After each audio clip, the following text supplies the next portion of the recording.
So I guess around 2015, I switched over from playing a tube guitar rig, which I'd done for 25 years, to the Kemper profiling amplifier. Now, there were a lot of reasons to do this for me. It certainly saved my back a lot to not be carrying out a tube rig. I had a rack system that was about 120 pounds, and then a cabinet that was 80 pounds. Even though it was on casters, I still had to carry all that stuff, and then a pedal board that would scare anybody who had to pick it up. So it was a lot of gear.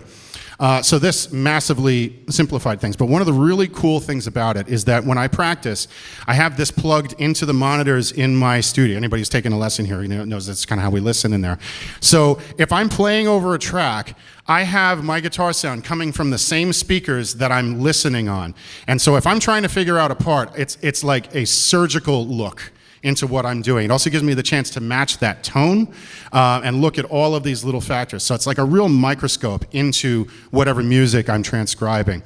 And that really wasn't possible with a tube rig. I mean, of course, I could mic up my cabinet and listen in that room, but it's a lot of extra work. This is, kind of right there. Also, the other benefits is like, I kind of have the consistent sound venue to venue as much as you possibly can. Nothing would drive me crazier than I used to mark with a giant X on my speaker cabinet where I wanted the microphone, where I wanted the SM57. I'm going to say I played probably, 500 gigs in the last 10 years. I'm going to say that's SM57 was on that X twice.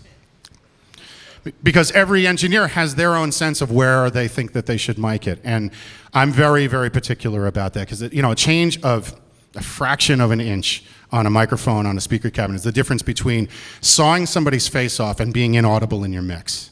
And requiring a whole bunch of processing to kind of get you back there. So to have the Kemper kind of having exactly that balanced sound right where you need it was a huge advantage. And I'm taking that sound with me. I'm no longer privy to whoever is mixing the show to place microphone.